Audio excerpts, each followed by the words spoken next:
And I was like, shit, dude, what a good way to make money. Like all of a sudden I had all this money, you know? Yeah.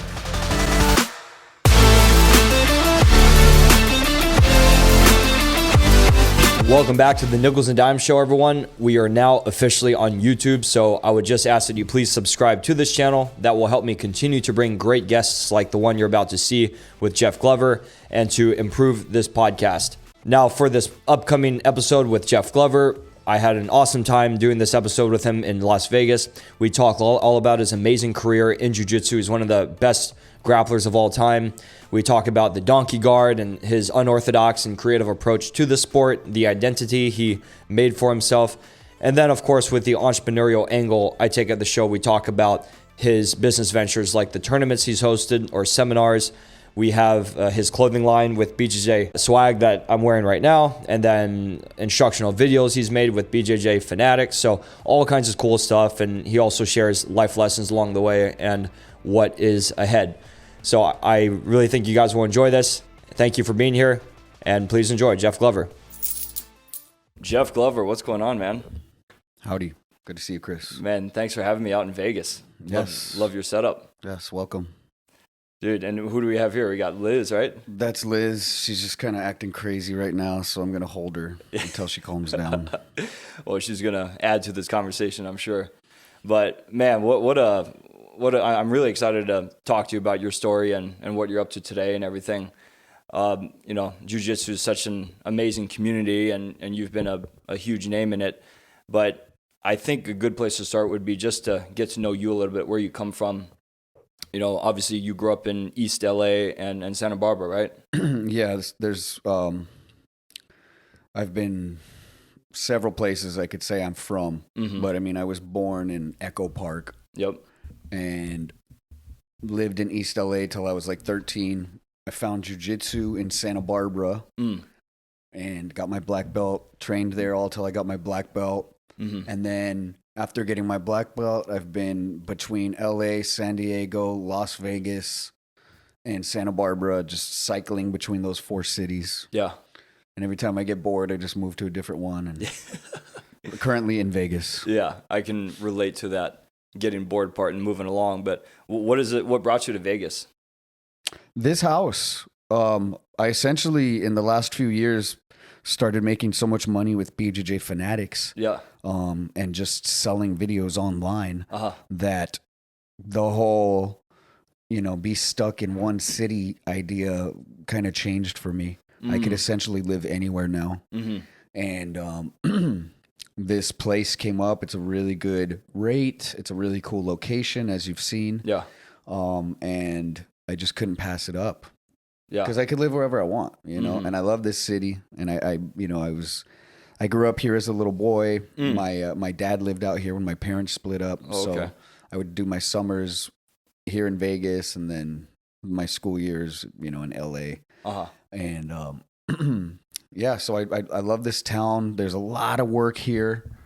I was in Santa Barbara or Goleta, and there wasn't a lot of work for me, essentially. Yeah. And in this town, there's like 50 jiu-jitsu schools. Yeah. So, I like doing the whole substitute teaching thing and not really being committed, to a school and being responsible for belting anybody, and responsible for anybody's growth. And if somebody loses at a tournament, it's not my fucking fault. And, so it's a good combination of I can do the online, sell the videos with BJJ Fanatics. The airport is super, super convenient here. Yeah. I do a lot of seminars on the East Coast and in Texas and Florida and all over. And flying out of Santa Barbara was very inconvenient. Yeah. There was a lot of like 2 layovers. And yeah.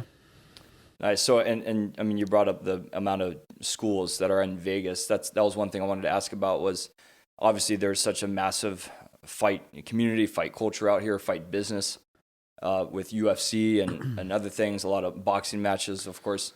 How does that play into your involvement in what you're doing with jiu-jitsu here? Now that you say that I remember that one of the reasons I wanted to come to Vegas was I wanted to get back into tournaments because for a while I had hosted tournaments. I had hosted about 11 tournaments throughout COVID, and we called it Money on the Mat. And essentially what happened was COVID hit. I was working at a school in Santa Barbara, in Goleta. All the students canceled their memberships. Oh, because of right. So the gym, the guys who owned the gym were like, hey, we're closing this business down. Wow. But we still had the building on lease for like 2 months. So I put a thing on Facebook about like, hey, I'm looking for 16 dudes that want to put money up to prove that their jiu-jitsu is the best. I don't care what belt you are.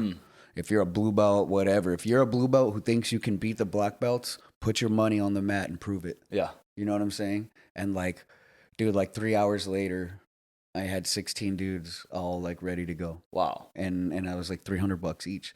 So what is it? 16 times 300? I forget what the math was. I think it was like $4,800. Yeah. I could do the math. It was something like that. Yeah. It was like almost 5K. Yeah. And I was like, shit, dude, what a good way to make money. Like all of a sudden I had all this money, you know? Yeah. And it was going to go, we're going to give 3 quarters to the winner. And then the last quarter, I was going to split with the person in second place. Okay.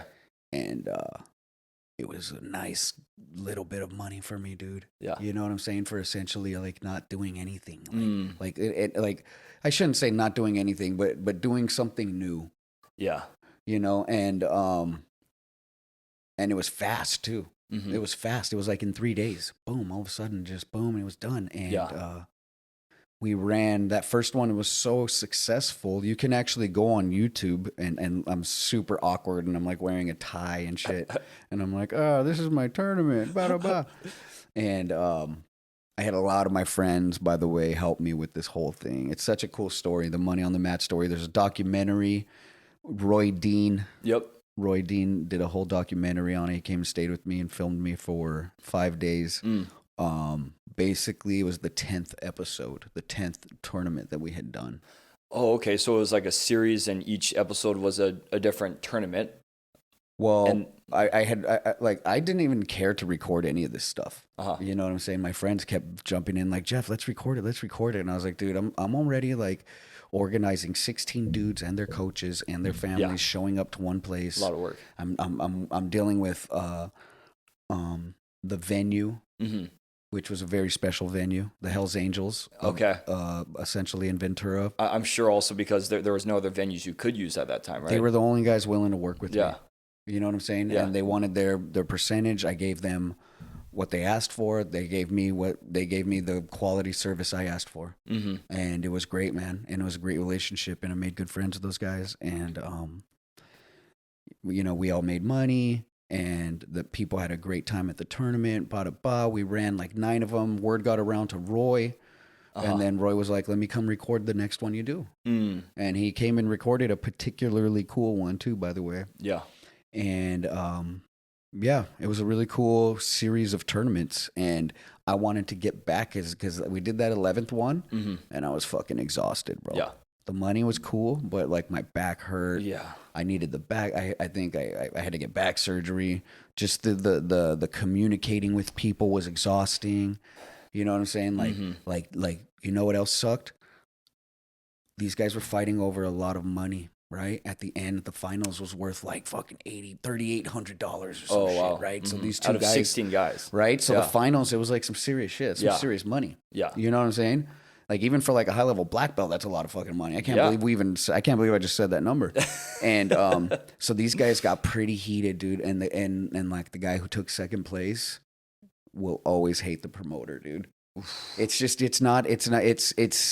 evolutionarily, it makes sense to hate the person who's denying you all that money, bro. You know what I'm saying? Up to a judge, right? Especially, yeah, because that happened a few times. Yeah. And my friend Pete was like, "Hey, dog." Because it was like these two guys, and it was a draw, and then an overtime draw, second overtime draw. Oh, man. And I was like, what should I do? My friend Pete was like, dude, you're going to make one of these motherfuckers hate you, bro. Yeah. You know what I'm saying? Call this a draw. And I was like, I can't call it a draw. There's got to be a winner. Yeah. I'm just going to choose, you know? And he's like, go ahead, let's see how that goes. And I chose the one dude, and the other dude and his whole team tried to tackle me, bro. Like, why you, though? Did you make the decision? I made the decision. Oh, okay. Yeah, it's my tournament. Right. I reffed every match. Oh, I see. I was going to ask if you had to hire a ref. No, I reffed every match. Wow. Yeah, and I created a rule system. I call it tenor tap that Brian and I actually came up with. And yeah. Wow. The idea is if you could score 10 points before the regulation time is over, you win. Mm-hmm. Or you could tap the guy out. So we call it 10 or tap. 7-minute matches. Yep. If you can score 10 points. Oh, I see. Okay. So in wrestling, I think they call it a tech fall. If Yeah. I can, it's like a race to 10 points. If I can get to 10 points before you, the match is over. So damn, so that definitely would cause some controversy if it's people disagree with the judges. Well, it was also very different from what was going on at the time. Everyone was doing submission only matches. I see. Where they were not calculating any points. Mm-hmm. And the referee was essentially standing there just to make sure it didn't turn into a fist fight or just stop the dude when the submission was happening. Yeah. You know what I'm saying? Wow. But he didn't have any like responsibility as far as like keeping track of points or like making judgment calls like that. Like, yeah. So I was kind of bringing that back, and I don't know. I could do it again. I could see how hard it is to train a whole team of referees, though. Holy shit, dude! To have the same judgment as me, it's impossible. Yeah. Some calls are so like borderline-y, and it's not black and white. And, Yeah. you know, so that's getting back to what I was saying. That's why I wanted to come to Vegas, is because I know you can do stuff like that here, and there's all kinds of venues here compared to Santa Barbara. Yeah. And there's all kinds of teams that would want to, you know, have their students join the event and possibly create something pretty lucrative. Mm-hmm. Wow. So, I mean, that was really your 2020 thing, because everyone had to kind of adjust what they were doing, it seemed, especially if they're entrepreneurs of some sort or figuring out their own way and making a living, right? Because everything changed. And it sounded like that was your creative way to get something going. Well, don't give me credit and make me sound like I'm some entrepreneur or something like that. I'm absolutely not. But it was, I guess, yeah, you're right. It was something I came up with. I don't know that, well, I guess it did happen because COVID, you know? So yeah, it was a pretty unique thing, man. I'm pretty proud of myself that I did it. And if you want to watch it, you can go to jeffgloveronline.com. It's my website. And you look for the Money on the Mat documentary. It's $20. And if you're not into jiu-jitsu, it's a beautiful movie. If you know me, it's a beautiful movie. If you just kind of like jiu-jitsu, all three of you, you're going to cry watching this fucking movie, I promise you. Roy Dean did an amazing job with this, with the editing and the direction and the producing. And he even, you know, was in the video a little bit himself in the movie. So yeah, check that out. It was a really cool time of my life. And thanks for letting me talk about that. Absolutely, man. No, that was one of the main things I wanted to talk about, just because this show is really an entrepreneur themed show. And so what you're working on from a business standpoint, that was one of the things that stood out to me that I wanted to talk about. And it's obviously a really cool story that you just shared about how you got that going. So yeah, I appreciate you talking about that. And we're going to talk more about some of the seminars and instructionals that you've done. But I want to zoom back a little bit to your introduction to jiu-jitsu. So you said you found it in Santa Barbara. What motivated you to get into it? Why did you start jiu-jitsu? Well, it was a very personal relationship with the coach that I had already developed before ever going and taking a class from the guy. He had moved from Brazil into Santa Barbara with his wife and their 1-year-old child and the mom and the cousin and everybody who could get their fucking green card. Right. Everybody who could get a passport fucking came out here and stayed in Santa Barbara in this one house that was like right next door to my mom's house. And, you know, I was probably like 16 at the time. And, you know, was all over the place, all over the neighborhood, no cell phones. This was a time like we're talking about like 1998. Yeah. You know, and made my way to his house. You know, he's very warm and welcoming and was inviting everybody in the neighborhood into his house. And I went into his house and the UFC was playing on a TV and a VHS. And he was like, Wow. You Late know, 90s UFC. yeah. And it was, it's a pretty typical story. He had a pretty rough accent. He's showing you fights and you're like, what's going on? Is this guy going to punch me? But he's super nice. But I'm watching like on video. He's like, hey, watch these guys bash each other in the face. Yeah, you like? And I'm like, what? Wait, this is weird. And I was like, your daughter's really hot. And he's like, that is not my daughter. That is my wife. And I was like, I'm sorry. And then I was like, don't kill me. He's like, it's okay, boy. And then he made me shave my head. Yeah. And he was like, you don't deserve to have hair. If you're going to start training with me, you need to be bald. So he made me shave my head. And then he made, because I was like in the band. I was in marching band. I played like a drum set in the marching band. So he was giving you shit for that. He was like, you can't be playing no stupid ass music. Fuck that shit, dude. He's like, if you want to do this, we do this. Yeah. And it was like, okay. I just thought it was just such a like,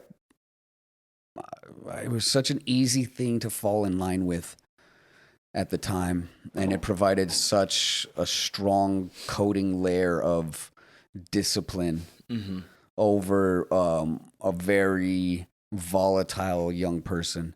Yeah. And with a lot of energy. And that energy with the discipline on top of it, we were doing tournaments. Listen how cute she is. Yeah. That's just being cute. She doesn't like want anything. That's the dog. But yeah, it turned into jiu-jitsu 3 times a day. His morning class, his night class, his kids class. I was the assistant. Jiu-jitsu was free, but I had to go to every class. And if I missed class, it had to be a damn good fucking excuse. Yeah.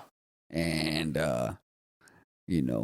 he became very protective and like father figure over me, and very like militant in a way.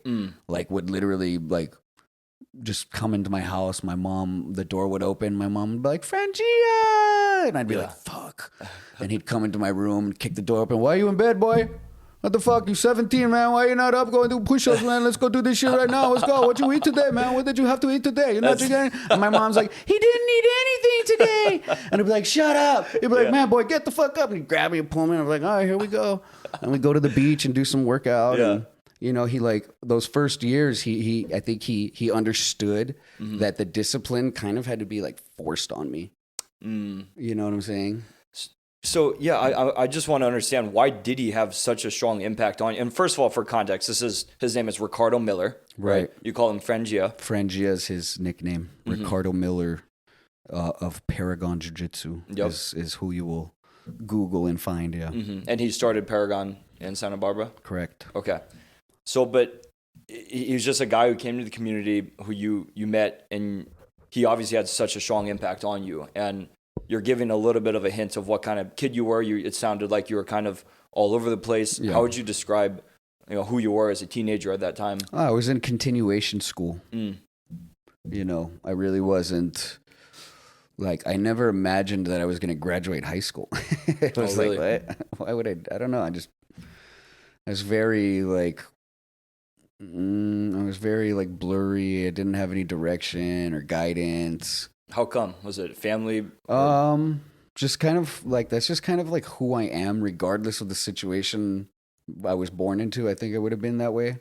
I think even if I was born to like rich, wealthy, successful parents, which I wasn't, I think I would have ended up the same way I am, but either way, Franjinha saw that and was like, holy shit, this kid needs this shit. And I happen to need a little kid to fucking help me run this goddamn new program I'm doing. So we fit together really well. And it was like that before I even like went to the gym with the guy and saw the jiu-jitsu school. Just from being his neighbor. Yeah. That's how he was if you were his neighbor, you were his family. That's kind of how the dude was. Yeah. And he was very unique.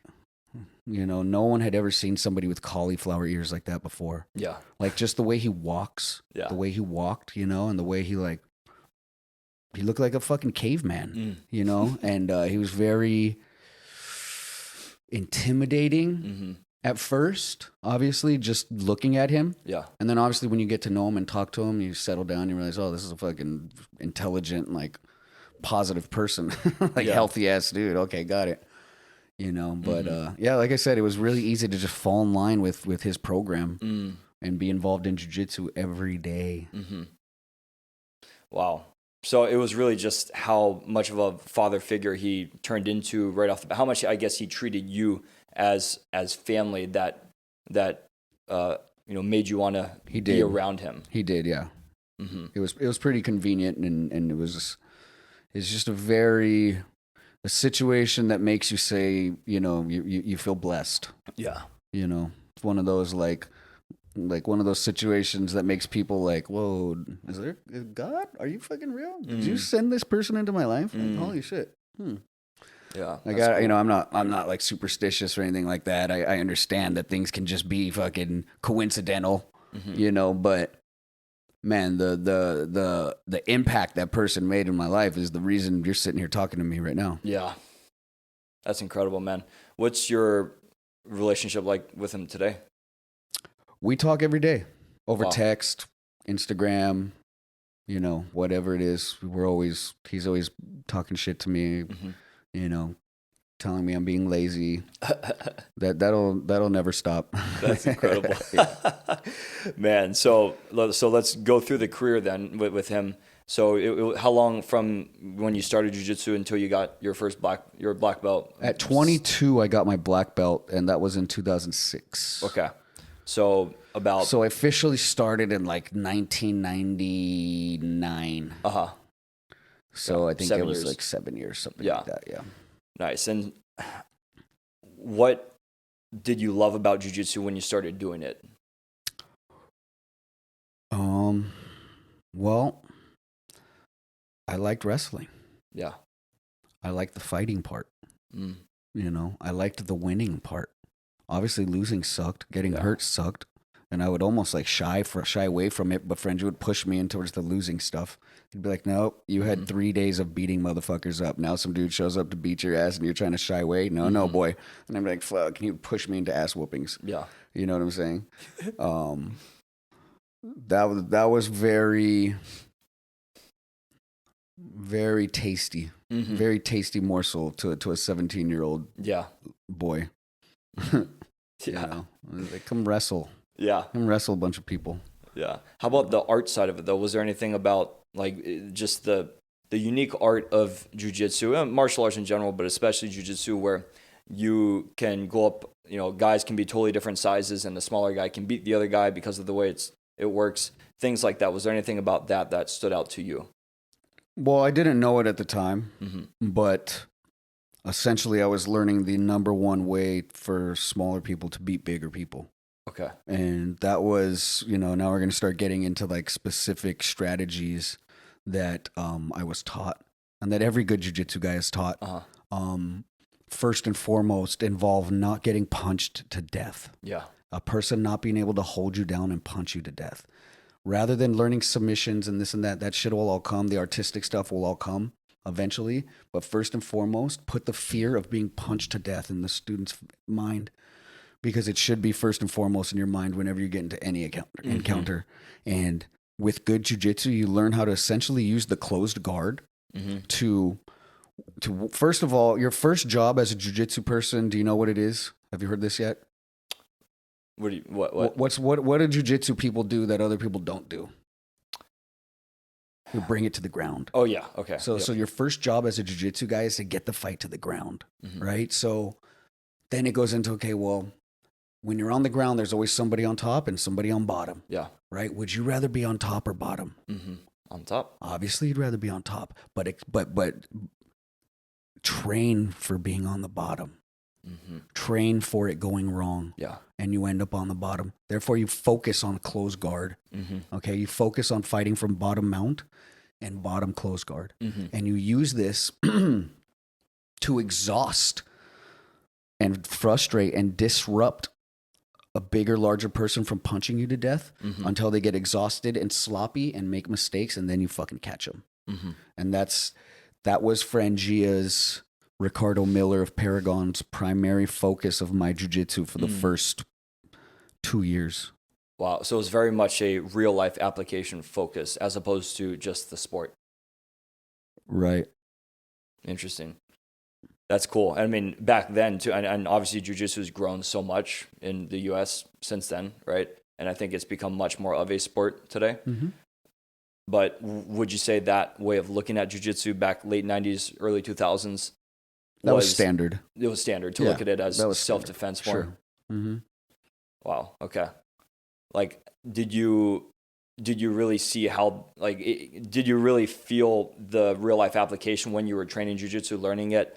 Or did you still have a fear that, okay, maybe jiu-jitsu would not help me in many situations that I can imagine? It's hard to say because I was always testing my jiu-jitsu at tournaments. Yeah. And against other people doing jiu-jitsu too. Mm-hmm. And I quickly started developing a like style and an artsy style based around the rules of the jiu-jitsu matches. And it got me attention really quick. Yep. Mm-hmm. And because I was doing some very like clean, crisp jiu-jitsu. Yeah. And it started becoming like unique jiu-jitsu. Yeah.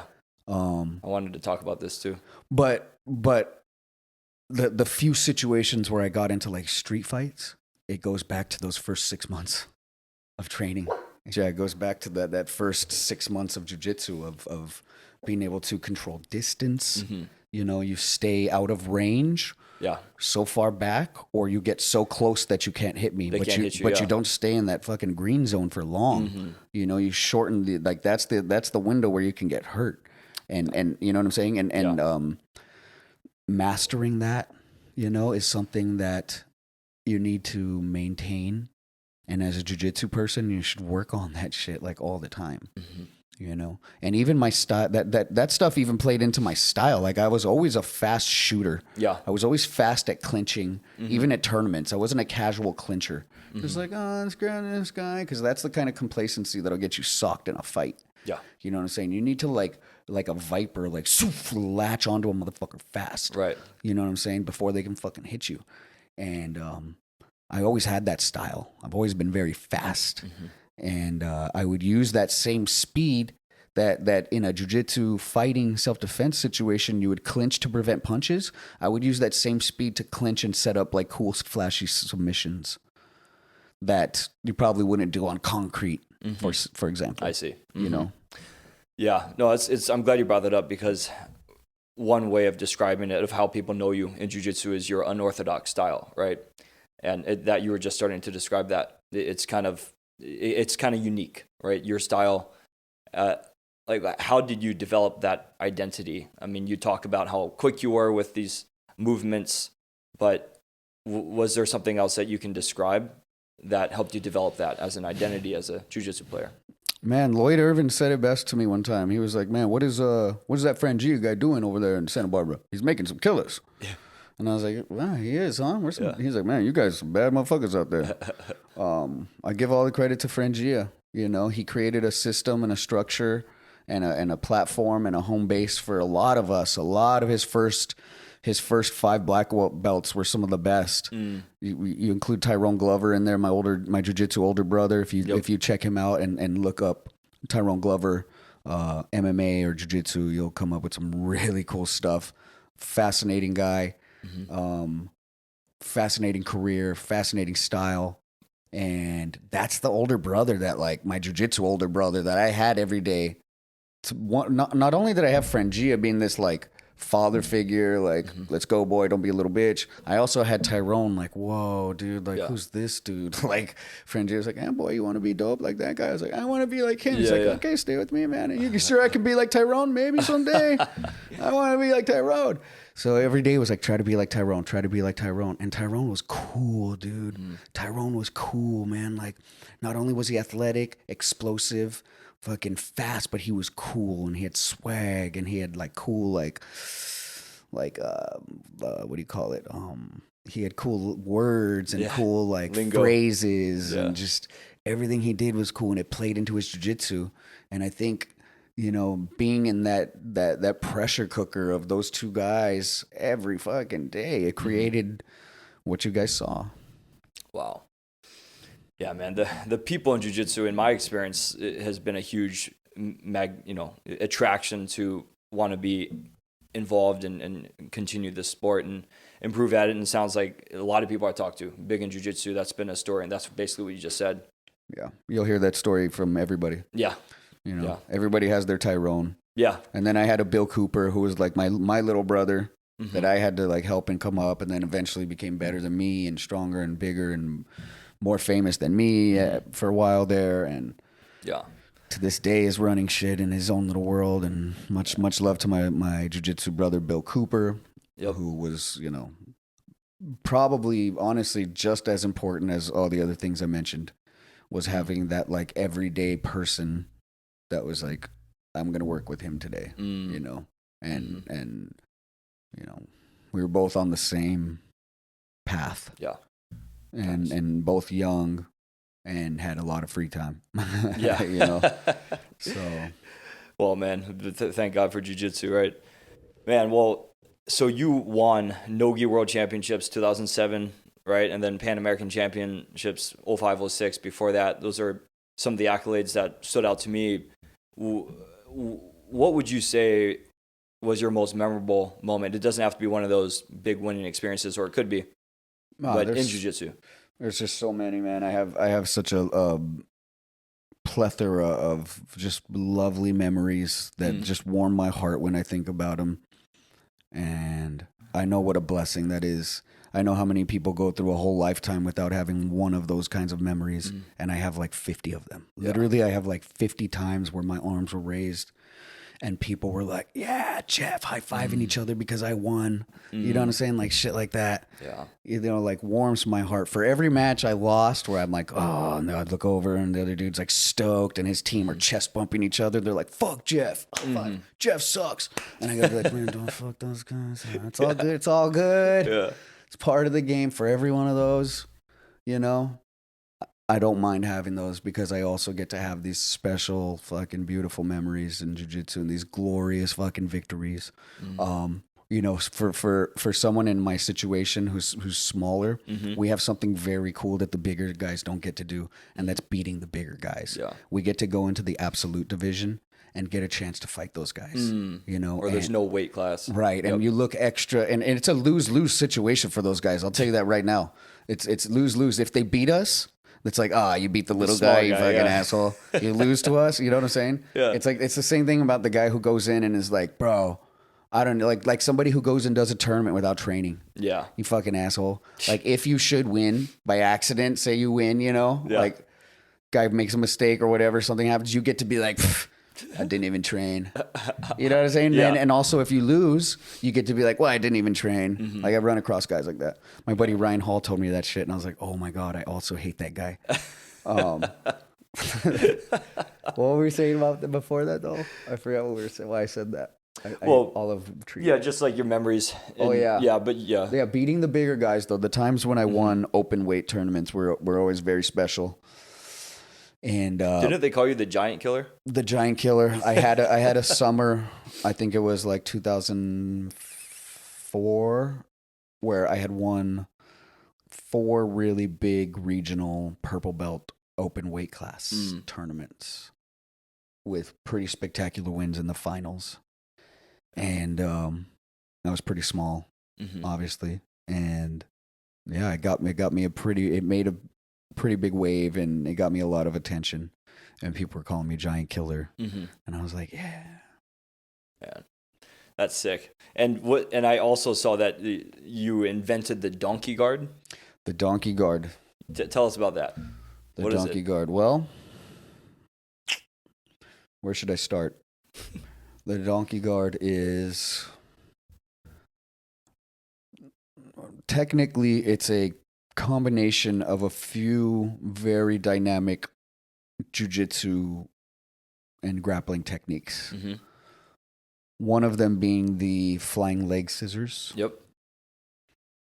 And that move right there is career ending if it goes wrong. And I've seen it go wrong many, many times. Man. I've never hurt anyone with it myself. Normally, like, knock on wood, but I know that I'm so like careful and delicate when I do this move, and I only do it when the opportunity's right. And when it's right, I fucking jump on it and I don't hesitate, because that's how you hurt people.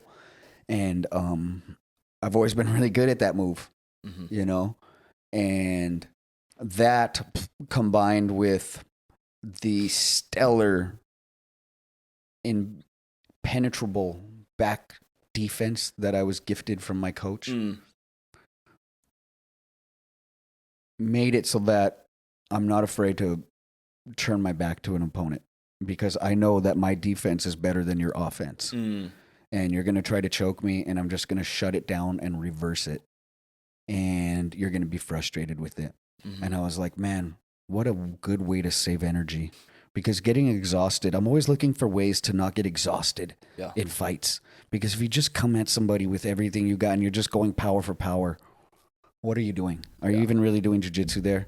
You know what I'm saying? That, like, you can be tricky about it. You know, you don't have to like fight people with force. And I'm always looking for new ways to do that. And that was one of the things I realized early, is like letting people get these good positions and shutting it down is a great way to save energy for yourself and exhaust the other person, both morally and physically. Right. And essentially those two things blurred together, and all of a sudden I was standing in front of dudes and voluntarily turning my back to them like this. And it created several reactions out of several different opponents. Yeah. And depends who you ask. Some people get pretty emotional about it. Some people some people think you should be disqualified. Some people think it's this. Some people think it's that. It starts to become a topic of debate and conversation. And I guess I'm just a habitual line stepper like that. I was just going to say, it sounds like that's just who you are in general, all along, as a guy who's always doing something outside of the box, outside of the lines. And it translated to how you did your jiu-jitsu, but in this beautiful way that worked. Fair to say? Yeah, it went well. It went well for me. It went well. Well, it clearly did. Yeah, man. Well, that's amazing. I mean, anything from your career that you would touch on as far as one of the hardest moments or the biggest challenge you experienced? It's always dealing with yourself. Yeah. You know, it's always dealing with my laziness, and my lack of discipline will always be the two most difficult enemies in my life. No person has ever been like an evil force that I need to like defeat.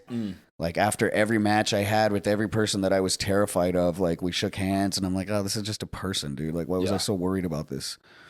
You know, it's like, dude, like that person doesn't even really like hate me. That person's not really going to affect my life. Like you can affect your life, Glover. Your fucking inability to pay bills on time is your fucking problem. You need to stop worrying about this dude's half guard. You know what I'm saying? You need to worry about some serious shit. like stuff like that is probably my biggest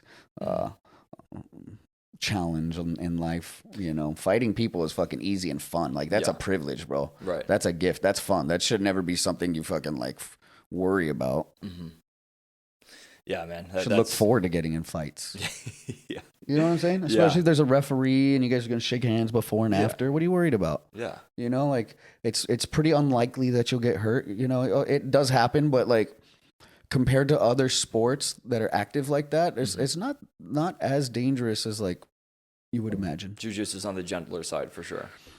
You know, you're not gonna fucking punch a dude in the face and get brain damage. You know. Yeah. So. Yeah, that's definitely a big attraction, I think, for jiu-jitsu if you want to get into some sort of combat sport.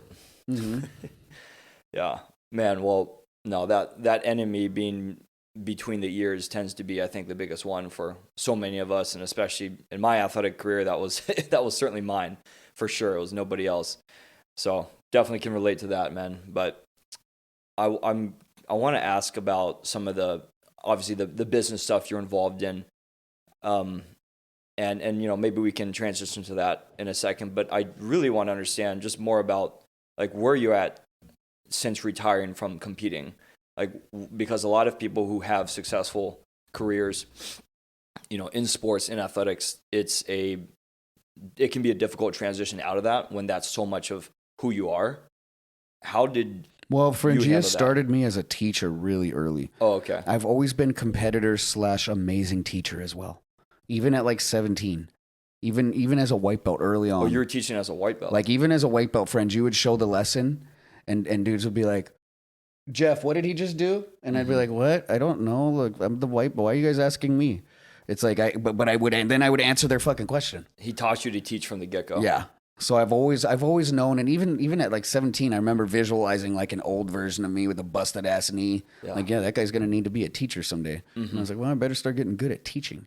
So I started learning to like be nice to people, how to like have clients, you know, how to have like private clientele, like Franjinha Professional, does. you know. Yeah, like I make a lot of money on like, you know, private class. Oh, I bet.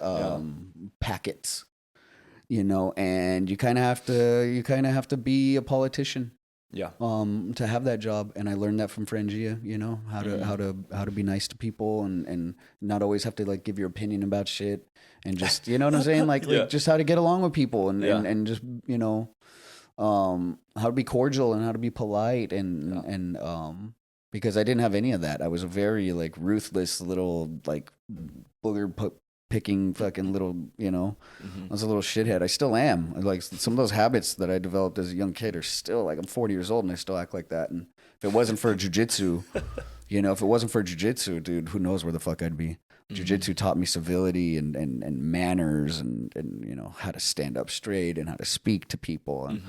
And I realized that early, dude, like, okay, there's not money in this shit. Like the teaching's where the money's going to be. So, so I'm at the point now where, you know, I have a pretty big flat rate for my seminars. Yep. I'm booking like, you know, 2 to 3 seminars a month, and it's pretty convenient because I can fly out of Vegas. Yep. And people love my visits, man, not to toot my own horn, but after I get messages and emails every day from people who've come to my seminars and they're like, dude, wow, like game changer. Like, like I've learned, I'm applying so many of the lessons from when you came to visit. And I know that amongst all the guys who are like on the seminar circuit, that my product is up there in the top 5. So I charge a pretty decent amount for that. And, you know, I combine those little 1 to 2 day visits plus the online sales with the Fanatics videos. It makes it so that I don't have to have a job and I don't have to teach class every day, and I'm not responsible for a school. And yeah, it's pretty nice. It's like I have so much free time. Yeah. You know, like, and all my bills are paid. It's like, I don't know. It's pretty convenient, man. Yeah. Well, I still work out though, you know? Yep. I still work out and eat healthy, and I still go train in San Diego all the time with my friends, and I'm going to start setting up some stuff here locally in town. Nice. In Vegas. Yeah. Cool. Yeah, I'd want to ask a little bit about each of those things that you just mentioned, but yeah, maybe the seminar, like obviously you mentioned that you're one of the best products out there for that. Are you able to share some of the other top guys who you think are up at the top with you? That's a good question. To be honest with you, I don't really know because I don't go to other people's seminars, and I kind of stay in my own lane with that. But I can recommend my friend Majid Hage. His name is Gorilla Hands on Instagram. He has an amazing he has an amazing class he runs, and people love his visits. People love that dude. And if you ever take a class from him or spend an hour on the mat with him, you'll see what I'm talking about. He's amazing. My friend Bill Cooper, he's an experience. If you want to have him out at your gym, he hosts a great seminar. And he's just a good, like, it's like a show, you know. We're all like a show. We're all like a visiting comedy act or something like that. Right. You know, like a traveling salesman with a bag full of fucking jiu-jitsu tricks. And it's like, what makes it valuable? What are we showing that like is worth fucking $3,000? You know what I'm saying? And it's like, sometimes it's just nice to be around somebody and be in the presence of somebody that's done something amazing. Yeah. You know what I'm saying? And I feel like a lot of people feel like that about me when I start getting into that. Am I really worth this money? And they're like, Jeff, you're worth it, big dog. It's nice to see you in person, bro. I'm like, wow, thank you, man. They're like, no, thank you, homie. Give me a fucking hug. That's cool. Can you sign this shit? You know what I'm saying? And I'm like, That's wow. sick. You know what I'm saying? Like stuff Yeah. like that. And I'm like, wow, oh, you guys do like me. I have value. Well, that's good. Like, I mean, it's validation, it's fulfillment, and I mean, yeah, it's very nice. Yeah. Like, okay, so obviously that's a huge factor of the value that people get when they go to one of your seminars. But what does an agenda at one of your seminars generally look like? What do you mean? Like, what's my goal? So, yeah, like, do you have some sort of, do you usually set up, okay, from this hour, like, how long are they in a given day? How long are you visiting a certain school or gym? And how are you dividing up what people are working on? Is it just like a basic day of training? What would be different from a basic day of training with you in town? You know, a lot of times it's more about like the visiting coach is just such a big fan of me more than even their students are. You know what I'm saying? And he's just so happy to have me. And he's like, bro, can you show? And they always request like one of three things that I do. They always want to learn my deep half guard. Yep. You know what I'm saying? They always want to learn donkey guard and they always want to learn the Darce choke. The things you're most known for. Right. Yep. And I'm like, dude, I can show you all those things, you know? And generally I stick to the deep half guard because it's a lesson, it's a course I can run students through that really doesn't rely on flexibility. You don't have to be a flexible person to go through these techniques. A lot of the other stuff I do that I can do, that I love to do, that I wish I could teach involve getting up on the back of my neck, having skinny arms, having legs I can put behind my head, my feet bend completely backwards, like all this stuff. Yeah. I have super bendy arms and all that stuff. And the average Joe Schmo that comes to my seminar is, you know, not as flexible, right? Yep. So I'm not going to waste his time and run him through a course that's like, he's like, cool, that was cool to watch, but what can I apply? You know what I'm saying? So with deep half guard, it's never not a home run. It's never not a home run, whether they're big or they're small. And it makes teaching so easy, especially visiting as a guest teacher for that. Yeah, that's sick. Yeah, yeah, man. So I'll teach you deep half guard sometime. Yeah, please. I'd love to learn it. Brian's great at it. Oh, is he? All my black belts are. Yeah, I'm sure they are, man. So tell us about the private lessons you do then. So what would an engagement with you look like if someone was interested in being one of your clients for private lessons? Is it very customized between each person? Yeah, what you usually absolutely. Okay, that absolutely depends on the person. Generally, I'm going to run them through deep half guard just like I do everyone else. Yep. But we'll see where they're at. You know, we'll see where you're at. We might need to start on the feet. We might need to start with shadow wrestling. I like to go through the what do they do in the boxing world? Yeah. There's essentially 5 steps in the boxing world. What's step 1 in the boxing world? Footwork. Step 1 is shadow boxing. Shadow boxing, right? Yep. So footwork's a part of that. Basically working with yourself. Okay, and then what's step 2? Is you're hitting a bag. Yep. Something that doesn't hit back, something that doesn't really move. Not a person. And then what's step 3? Then you get to work with the person holding pads for you. Yep. You got to listen. You know, you got to pay attention. You got to not hurt this person. A whole new list of things that you have to be good at start opening up. Right. Then what's number 4? Then you spar. Actual sparring. Then we spar. Then you do enough sparring. Then you do what's number 5? You take a fucking fight. Right. And how many people just go right to number 5 and get in street fights and just, wow, I'm going to fucking swing. I've never shadow boxed. I've never hit a bag. Never had someone hold pads for me. I've never done a sparring session with a fucking coach. None of that shit. We're just going to swing and bada bing, bada boom. Yep. You know what I'm saying? And how many people get hurt when they do that shit? There's a reason the boxing coaches make you do 6 months of shadow boxing before they even look at you, dog. Those guys won't even look at you.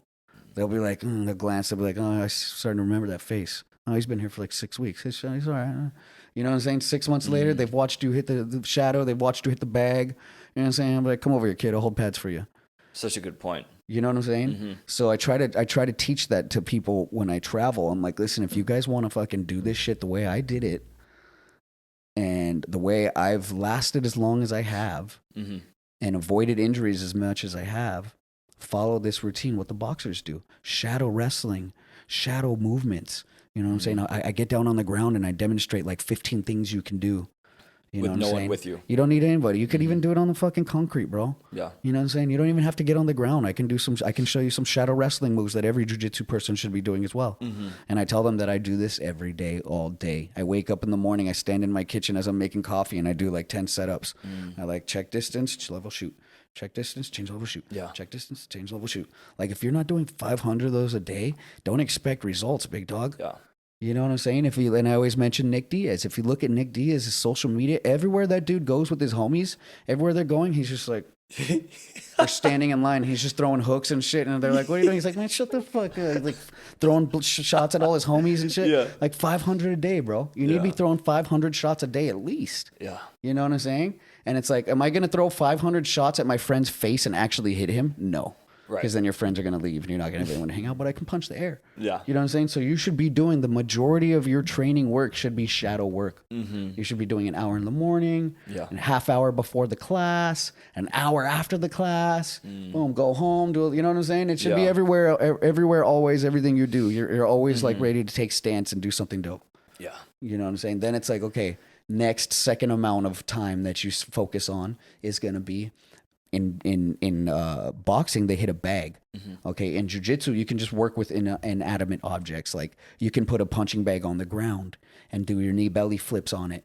I've seen people get chairs and do moves on chairs. Yeah. You know what I'm saying? I always use stability balls. My thing is stability balls. I made a video called Glover's Balls with BJJ Fanatics where I run a dude through the whole course. It's an hour and a half video where I show you, where you can start and eventually where you'll get and where it takes your balance and the levels that your balance can get to will blow your freaking mind. Yeah. And it makes you such a difficult person to deal with as a jiu-jitsu fighter because I'm unsweepable.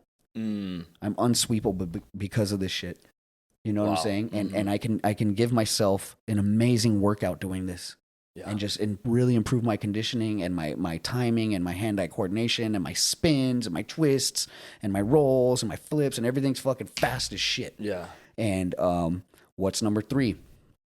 Working with the person. Yep. This can go in 3 ways. It can be me telling you, Chris, shoot a single leg. Great. Chris, fall back for this fucking footlock. Great. Now, Chris, now roll belly down for this. Now do this. Now do that. It can be you telling me, Jeff, do this, do this, do this.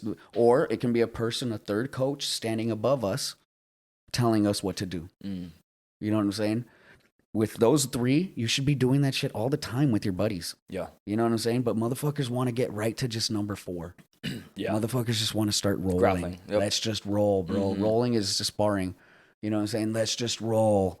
You know what I'm saying? And then motherfuckers want to just do 4 and 5. Yeah. I'm just going to do 4 and then we're going to go do a tournament on the weekends. Yeah. And then it's like, bro, you missed the warm up and you missed the warm ups. You didn't show up before the warm up, first of all. You know what I'm saying? You missed the warm up. You missed the technique where we're practicing moves and working with each other. Yeah. You just came in to roll and want to do a tournament, man. Fuck you. Yeah. You're the guy no coach wants to have in his fucking school. So I tell dudes, you should be a monster of number 1, bro. You should be a number 1 monster. You should be a shadow grappling monster. It gets overlooked. It gets overlooked by people. And I mean, yeah, it's the boring parts, the process matters, right? And what you're saying reminds me of what Dom Bell said. He was on my podcast as well recently, another well-known jiu-jitsu. Dom used to do my tournaments. Oh, really? I used to host tournaments in San Diego, and he used to win them all. Go ahead, keep going. That's sick. Yeah, but that was one thing he mentioned about when he was really progressing early on in his improvement of jiu-jitsu. He would talk about leaving for lunch and just him in the heavy bag, just doing drills nonstop or against the wall. Dom is a very disciplined person if you follow his Instagram or if you don't. Yeah. He's a great follow. I met him because I hosted tournaments in San Diego with Brian. Okay. At the old venue that we used to live at, and we called it Sunday Rollouts. Oh, nice. So on Sunday we would clear the venue out of all the party shit and roll out, and we would roll out the mats. And Dom was coming and winning, and we got to meet him, and he's just such an exceptional, a very technical student of the game. Yeah, very smart guy. And yeah, it's just a great guy. I have nothing but good things to say about Dom Bell. Much love and respect. Yeah, man. Absolutely. Yeah, he's the man. But that's cool, man. That you guys, it's the community. It always just strikes me how small that world is in jiu-jitsu and how connected everybody is, and that actually it makes me curious. I'm just curious on your thoughts on the transition from someone who's a jiu-jitsu athlete or they've done that their whole lives and then they transition to MMA. What is your opinion about MMA athletes? Let's take the UFC guys, for example. Let's look at the black belt jiu-jitsu guys in the UFC. How do you make that transition as far as what you've seen, or what are your thoughts on it? Well, I've seen a few guys do really well. I've seen a few guys fucking do horrible. My favorite example is Chris Holdsworth. Chris Holdsworth was a Gracie University student under Henry and Hedon, and was very influenced by me and Bill Cooper. And I recommended to him to come out here to Vegas, and he came here to Vegas. This was a long time ago. And he came out here to Vegas and started working with Mark Lehman, and was just very disciplined about doing everything he had to do to transition from jiu-jitsu competition submission guy to ultimately going on having an undefeated record and winning the Ultimate Fighter.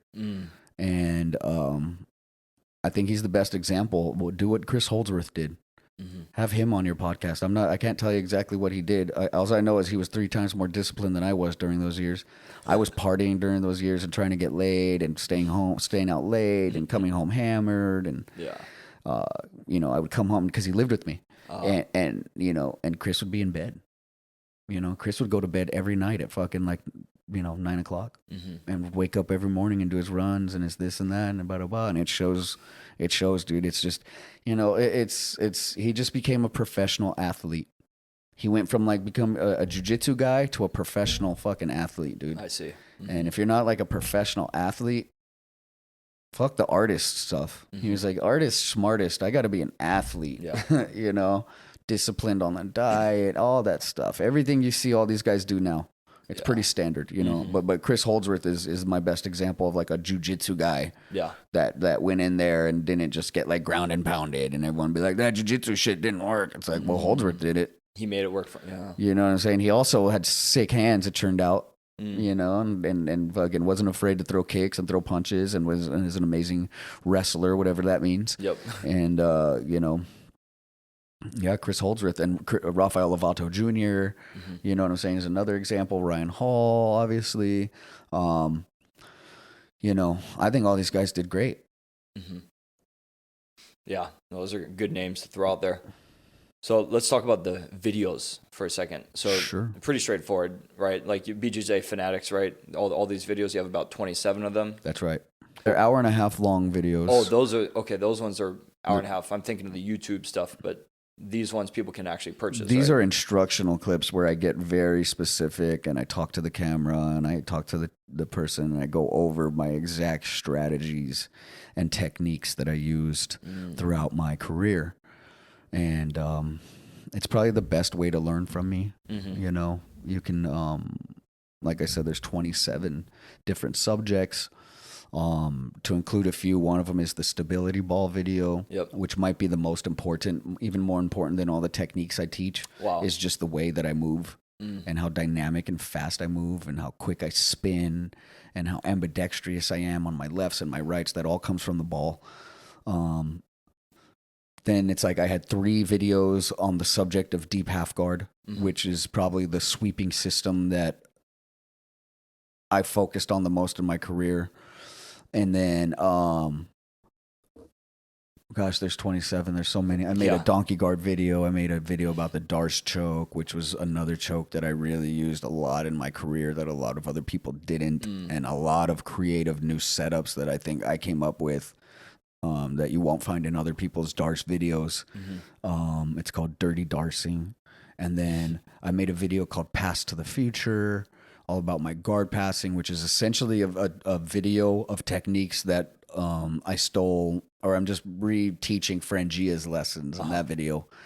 And then, there's just so many. If you go to BJJ Fanatics, you'll see how many there are, and each one of them is just as valuable as the other one. I made a video about working with kids that I got my nephew, who was 12 at the time, and I called it Joint and Limb Lessons with Dorian, because, and I think this video is very significant because we called it Joint and Limb Lessons because they're very different. It's much easier to attack the joint than it is the limb. So to attack where it connects, for example, the elbow, it's very weak there. Rather than trying to break the bone of the forearm itself, you attack where all the ligaments and connecting tissue is. But that's against bigger people. With smaller people, you can actually start to bend the fucking bone. So like when I roll with my nephew or like somebody really small, I don't even do joint locks to them. I get the bone. I can like literally bend their forearm because they're so little. Yeah. You know what I'm saying? And you got to teach them to like respect that. You know what I'm saying? And it's just another way to hurt somebody. And that's what we're doing in jiu-jitsu is we're mastering the art of hurting people. Right. So I was explaining in that 1.5 hour long video to Dorian, my nephew, who's huge now, by the way. And he was a little kid at the time. But I'm showing you moves that you can do to people if you're like way better than them. These are some of the really fun, playful moves you can do. Yeah. And one of the ways to do that is work with a kid, dude. You can do things to a kid. I always say this, like, what move doesn't work? People are like, oh, will this work? Hey, coach, what about this move? Do you think this will work if I do it like this? I'm like, well, it depends who you're doing it on. Go do it on that 6-year-old kid. It's going to fucking work. Yeah. You know what I'm saying? But then do that same move on like Roger Gracie. It's not going to work. Right. Every move works and every move doesn't work. It just depends who you're fucking doing it against, bro. You know what I'm saying? With little kids, you can explore and practice so many cool moves. You can toss them around, you know?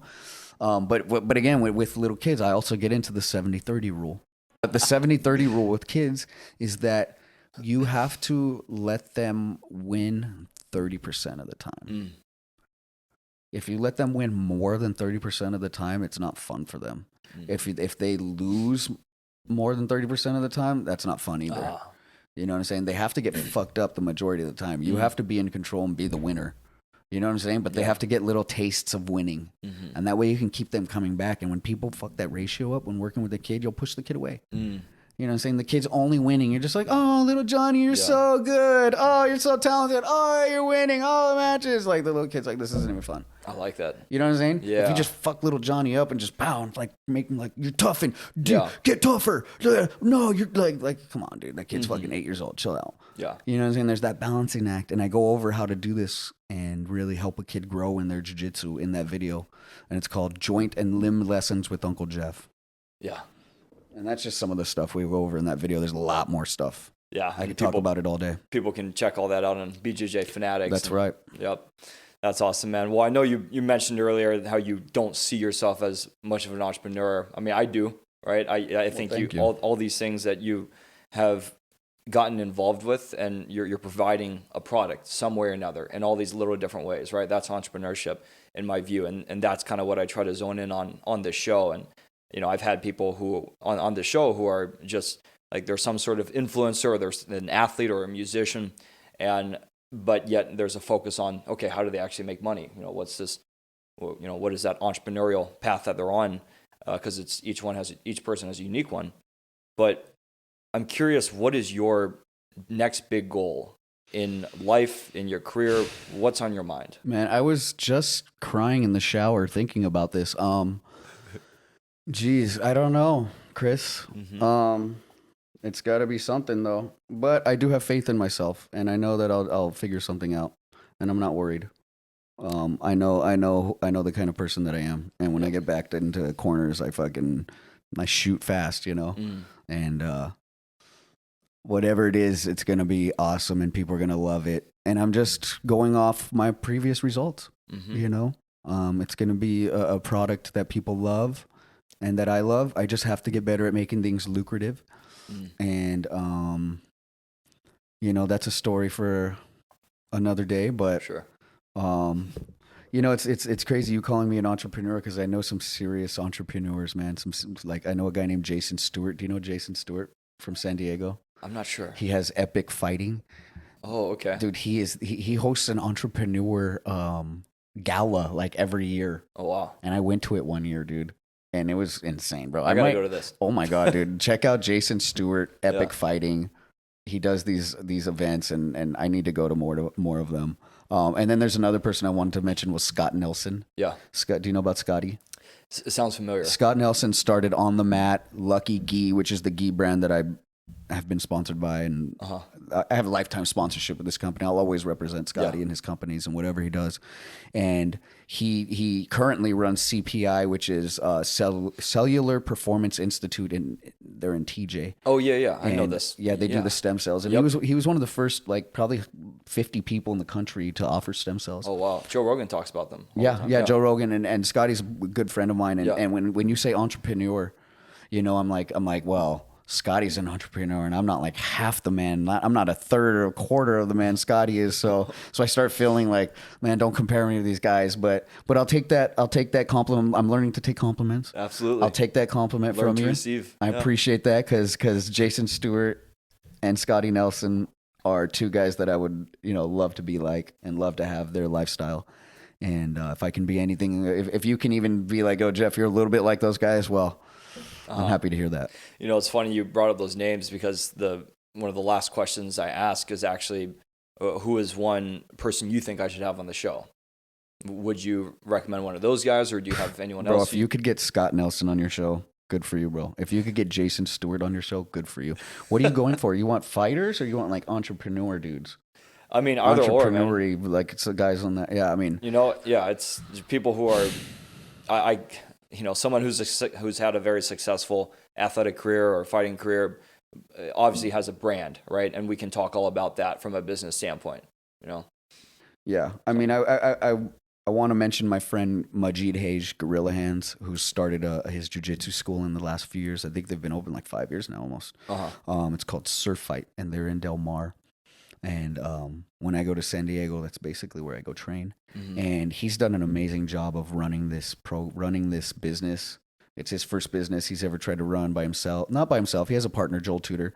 But I think he's doing a good job creating a living for himself, which is basically what I consider being an entrepreneur, right? Yeah. It's like you don't have a boss. Like you just become the boss of something. And, right. I think he's done a good job creating this school and creating an environment and a really unique vibe in the jiu-jitsu community that's very different from what everyone else is doing. And people seem to love his product, him and Joel's product, the Surf Fight product. And he might be somebody you would have a good time as a guest. But to be honest with you, where Scotty is, yeah, and what Scotty's done is so far leaps and heads above like what jiu-jitsu people are doing right now.